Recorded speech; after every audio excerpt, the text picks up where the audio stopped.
بذلك نكون قد عدنا إلى الحلة الأصلية. هل يلائمكم أن نعتمد مشروع القرار الأصلي برمته؟ أي اعتراض؟ لا أرى أي طلب للكلمة من الدول الأعضاء. مشروع قرار 20-9-1 اعتمد.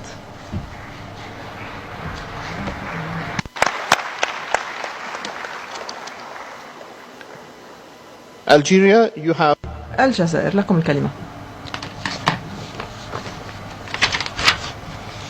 Je vous remercie, Monsieur le Président. شكرا سيدي الرئيس. أشكر مندوبة هايتي على السماح بتوافق الآراء، ونشكر كل الوفود التي انضمت إليه ودعمت مقترح الجزائر. وأعود أقول هذا يصدر وينبثق عن إرادة المجتمعات المحلية، وأشكر أعضاء اللجنة على دعمهم وحسن تفهمهم، وأشكرهم على عكس تطلعات مجتمعاتنا المحلية، على أمل أن يكون القرار عينه بالنسبة للمقترح التالي بالتعديل في البند التالي. شكرا. ننتقل بالتالي إلى مشروع القرار 20-9-2. أطلب من الأمانة أن تبينه على الشاشة الفقرة 16 من مشروع من الوثيقة. إذن هذه هي الحجج المقدمة، وهايتي قدمت مشروع تعديل. هايتي، هل أنتم مستعدون للانضمام إلى توافق الآراء بهذا الشأن أيضا؟ لكم الكلمة. Comme vous l'avez mentionné à l'introduction de... سيدي الرئيس، كما قلت عند تقديم البند 20-9، قلت أن سنتناول مشاريع القرار المتصلة بعضها البعض 9-1 9-2 9-3. بما أننا بلغنا التوافق في الآراء بالنسبة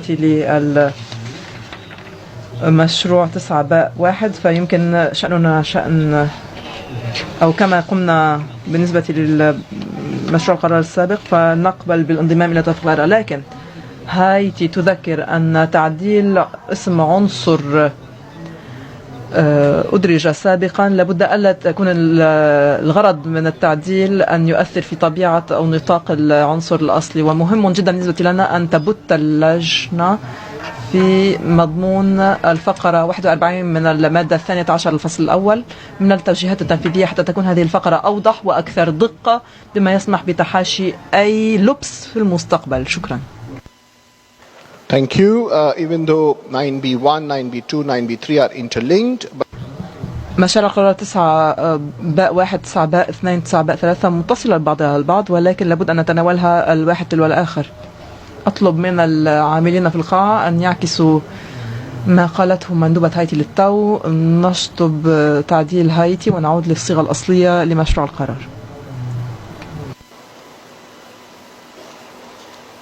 Are there any other amendments for 9B2 except the Haiti? No. أي تعديل أو اقتراح أو اعتراض على اعتماد مشروع القرار كما يرد على الشاشة؟ مشروع القرار لا نرى أي اعتراض عليه. اعتمد مشروع القرار 9-2.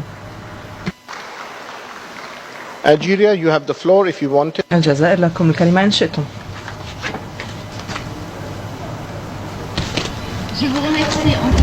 شكرا جزيلا سيدي الرئيس. مجددا أشكر مندوبة هايتي ووفد هايتي على السماح بتحقيق توافق الآراء وتجليه. كما قالت المندوبة الكريمة،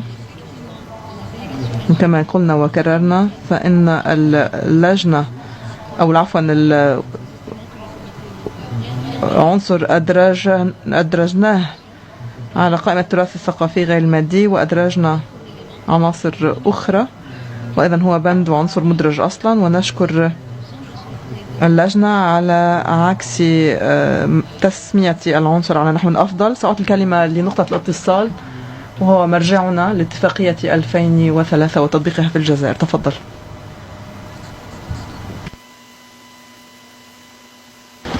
Ça marche. Ça marche. Voilà, je suis chargé, vous le pensez bien, لا يسعني كما تعرفون أن أشكر كافة أعضاء اللجنة وعلى رأسهم سيد الرئيس. أشكرك السيدة الأمينة، السيد المستشار القانوني.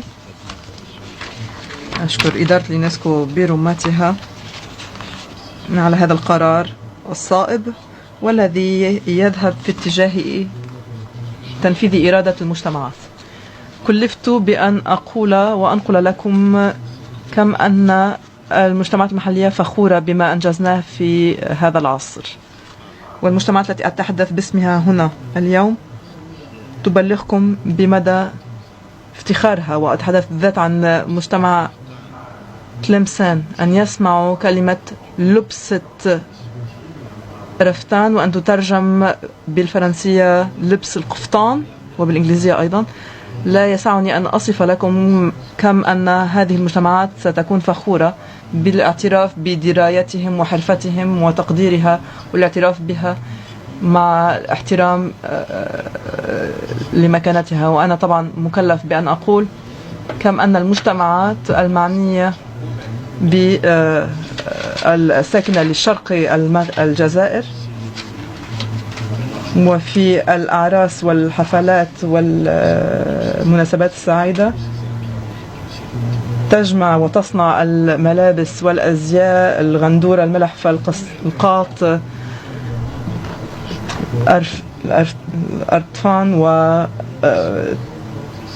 اللباس وحياكته. هناك الزينة بالمجوهرات وغيرها. هي مجتمعات ريفية منذ قرون تكرر وتجدد هذه العناصر وتعيد نسجها وصنعها بما هو اسم على مسمى أي التراث الحي. وأكد لكم أن هذه المجتمعات تسدي لكم الشكر الجزيل.